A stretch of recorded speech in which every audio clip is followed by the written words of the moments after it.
सुंदरबन के घने जंगल, एक ऐसा गहरा सन्नाटा जहां हर कदम पर बस मौत का साया मंडराता है। जरा सोचिए, एक ऐसे गांव के बारे में जहां सूरज ढलते ही मौत अपना तांडव शुरू कर देती है।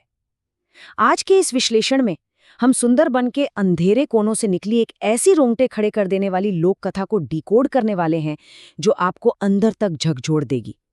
चलिए देखते हैं कि कैसे यहाँ एक साधारण सा प्राकृतिक खतरा एक बेहद खौफनाक श्राप में बदल जाता है। कहानी की शुरुआत होती है एक खौफनाक मंजर से। बाघ मौत बनकर हमारे साथियों पर टूट रहा है। हमें बस विजय के खून से सने कपड़े मिले हैं। देखिए, ये सिर्फ एक वाक्य नहीं है, ये उन गांव वालों की बेबसी है, उनकी चीख है। विजय नाम का एक शख्स जो इस जंगल का पहला शिकार बना। अब आप खुद उस खौफनाक माहौल की कल्पना कीजिए जहां अपनों के बचने की सारी उम्मीदें खत्म हो चुकी हों और हाथ में हो सिर्फ उनके खून से सने कपड़े। यहाँ जिंदगी और मौत के बीच का फासला सच में बहुत धुंधला हो चुका है। अब ऐसे में जब हर तरफ मौत का तांडव हो रहा हो तो इंसान सबसे पहले कहाँ जाता है? जाहिर सी बात है, ईश्वर की शरण में। तो चलिए इस लोक कथा को थोड़ा और गहराई से समझते हैं।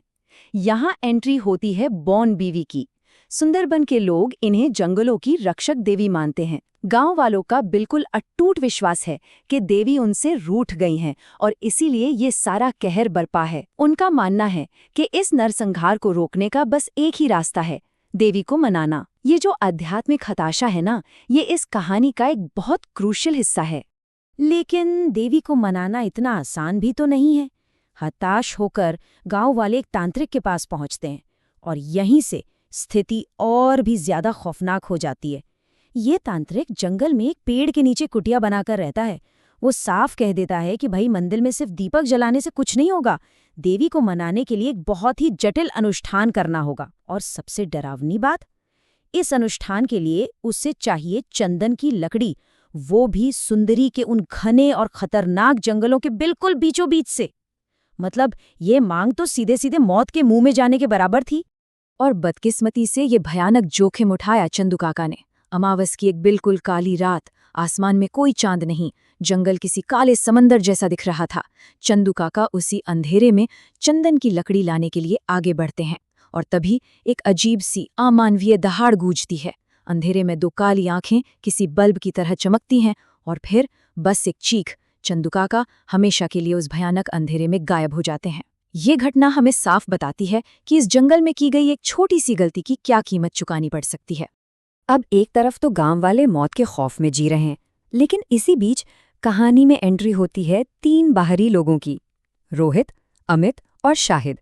शहर के रहने वाले ये तीनों लड़के इस खतरनाक और प्रतिबंधित इलाके में बस कुछ थ्रिल, कुछ रोमांच की तलाश में आए हैं। वो फॉरेस्ट रेंजर्स की नज़रों से बचकर चोरी छिपे इस मौत के जाल में कदम रख देते हैं। खैर, ये उनकी कितनी बड़ी बेवकूफ़ी थी, ये तो हमें आगे पता चलेगा। तो इन तीनों लड़कों को जंगल में घुमाने के लिए एक लोकल गाइड मिलता है जिसका नाम है रमेश। लेकिन सच कहूं तो रमेश का बर्ताव शुरू से ही बहुत अजीब और डरावना सा है।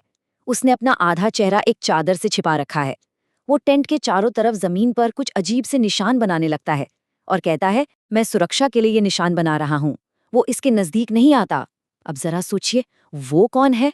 रमेश आखिर इन लड़कों को किस चीज से बचाने की कोशिश कर रहा है? यहीं से ना इस कहानी का असली रहस्य गहराना शुरू होता है। चलिए अब इस खौफ की असली जड़ को डिकोड करते हैं। रमेश उन्हें बताता है कि इस जंगल में सिर्फ बाघ का खतरा नहीं है, बल्कि यहाँ बेघो भूत का साया है। बेघो भूत कोई साधारण जंगली जानवर नहीं, बल्कि एक रूप बदलने वाला बेहद भयानक प्रेत है। लोक कथा के मुताबिक जब कोई इंसान अमावस की रात किसी बाघ का शिकार बनता है तो उसकी आत्मा को मुक्ति नहीं मिलती। वो आत्मा बेघो के रूप में एक नया खौफनाक जन्म लेती है। देखिए कैसे यहाँ एक नॉर्मल प्राकृतिक खतरे को सीधे एक अलौकिक सुपरनैचुरल खौफ में बदल दिया गया है। अब जो बात सबसे ज्यादा दिलचस्प है वो है इन दोनों के बीच का अंतर। देखिए, एक नॉर्मल बाघ अपनी बायोलॉजिकल भूख मिटाने के लिए शिकार करता है। वो हाड़ मांस का बना होता है और उसे आग से डर लगता है। लेकिन ये बेघो भूत, ये पूरी तरह से सुपरनैचुरल बदले की भावना से भरा होता है। ये सिर्फ मांस ही नहीं, बल्कि इंसान की चमड़ी और हड्डियां तक निगल जाता है। और सबसे खौफनाक बात तो ये है कि वो हवा की तरह हर पल आपके आसपास मौजूद रहता है। जब तक वो सीधा हमला ना कर दे, किसी को भनक तक नहीं लगती कि मौत उनके इतने करीब है। और फिर जिसका डर था वही होता है। वो खौफनाक पल आ ही जाता है। तीनों दोस्त आग के पास बैठे हैं। अचानक बहुत तेज हवाएं चलने लगती हैं। टेंट के पास जल रही आग बुझ जाती है। हर तरफ घुप अंधेरा, और यहीं से उनका असली दुस्वप्न शुरू होता है। एक जोरदार, रोंगटे खड़े कर देने वाली दहाड़ सुनाई देती है। भागने की अफरा तफरी में रोहित किसी अदृश्य चीज से टकराता है, और अचानक एक बेहद भारी पंजा सीधे उसके सिर पर पड़ता है। रोहित की एक दिल दहला देने वाली चीख गूंजती है, और फिर एकदम खौफनाक सन्नाटा। 5 सिर्फ एक नंबर। लेकिन इस पूरी कहानी का सबसे बड़ा रहस्य और सबसे बड़ा ट्विस्ट इसी नंबर में छुपा है। आखिर इस 5 का क्या मतलब है? दोस्तों, ये कोई मामूली संख्या नहीं है। ये उन इंसानी बलियों की गिनती है जो उस तांत्रिक को चाहिए थी।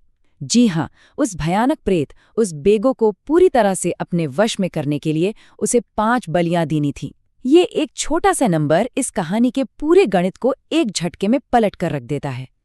चलिए अब इस पूरे अनुष्ठान के काले सच से पर्दा उठाते हैं। उस तांत्रिक की योजना सच में बहुत ही खौफनाक थी। अनुष्ठान के हिसाब से अमावस की रात बाघ का शिकार होने वाले लोग बेघो बन जाते हैं। तो तांत्रिक का ये मानना था कि अगर वो जानबूझकर ऐसे 5 इंसानों की बलि दे दे तो वो उस बेघो प्रेत को हमेशा के लिए बांध लेगा, और फिर वो प्रेत उसके गांव की रक्षा करेगा। लेकिन सबसे बड़ा धोखा क्या था पता है? वो गाइड रमेश असल में कोई गाइड था ही नहीं, वो खुद वही तांत्रिक था। उसने ही बहुत चालाकी से इन शहर के पर्यटकों को चारे की तरह इस्तेमाल किया ताकि उसकी 5 बलियों की गिनती पूरी हो सके। जैसे ही रमेश के इस भयानक धोखे का खुलासा होता है, बेघो अपने असली खौफनाक रूप में उनके सामने आ जाता है। घने पेड़ों के पीछे से निकलने वाली वो आकृति सच में खून जमा देने वाली थी। आधा शरीर एक इंसान का और आधा किसी खूंखार दरिंदे का। उसका शरीर जगह जगह से बुरी तरह फटा हुआ था, और उसकी आंखें वो अंधेरे में अंगारों की तरह चमक रही थीं। इससे पहले कि कोई कुछ समझ पाता, वो अदृश्य ताकत अगले ही पल शाहिद के पैर पकड़ती है और उसे चीखते हुए जंगल के उस गहरे अंधेरे में खींच ले जाती है। अब जरा इस खौफनाक घटनाक्रम की क्रोनोलॉजी को समझिए। मौत का ये सिलसिला कैसे चला? कुछ दिनों पहले विजय के खून से सने कपड़े मिलते हैं। कल रात चंदू काका अंधेरे में गायब हो गए। आज रात ठीक 10 बजे रोहित एक भारी पंजे का शिकार हुआ, और फिर रात 11 बजे शाहिद को वो प्रेत अपने साथ खींच ले गया। ये एक के बाद एक लगातार होने वाली मौतें थीं। लेकिन सवाल ये है कि क्या तांत्रिक रमेश की वो खूनी गिनती पूरी हो पाई? क्योंकि आधी रात होते होते ये पूरा का पूरा अनुष्ठान भयानक रूप से बेकाबू हो जाता है। और यहीं पर कहानी में आता है सबसे बड़ा ट्विस्ट। रमेश, जिसे लगता था कि उसने सब कुछ कंट्रोल कर लिया है, वो घबरा कर चिल्लाता है, नहीं, मैंने तुम्हें बलि दी है, तुम्हारा शिकार वो है। रमेश को पूरा यकीन था कि बेघो अब उसके इशारों पर नाचेगा, लेकिन वो पूरी तरह गलत था।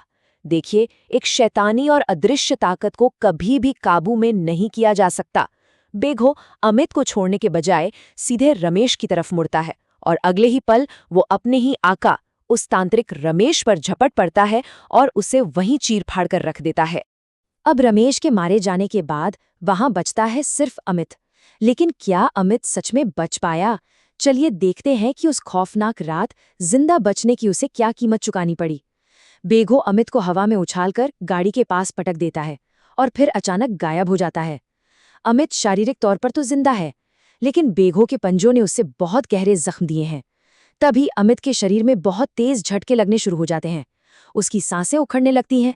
धीरे धीरे उसके अंदर से इंसानियत के लक्षण मिटने लगते हैं और उसकी आंखें वो एकदम खून जैसी लाल हो जाती हैं। दोस्तों, ये कोई आम घाव नहीं था। ये एक नए बेघो भूत के जन्म लेने की शुरुआत थी। इस घटना के कुछ दिन बीत जाते हैं और फिर सुंदरबन में एक बार फिर से एक नई टूरिस्ट जीप आके रुकती है। शहर से आए 3 और नए लड़के गाड़ी से उतरते हैं।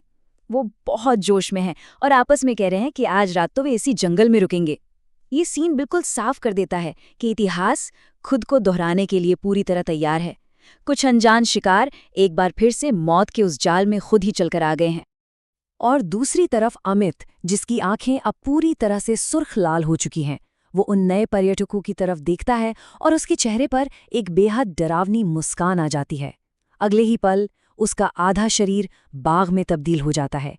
ये पूरी चर्चा हमें ये सोचने पर मजबूर करती है कि कैसे इंसान असल जिंदगी की त्रासदियों को, जैसे कि बाघ के हमलों को समझने के लिए इतने डरावने मिथक गढ़ लेता है।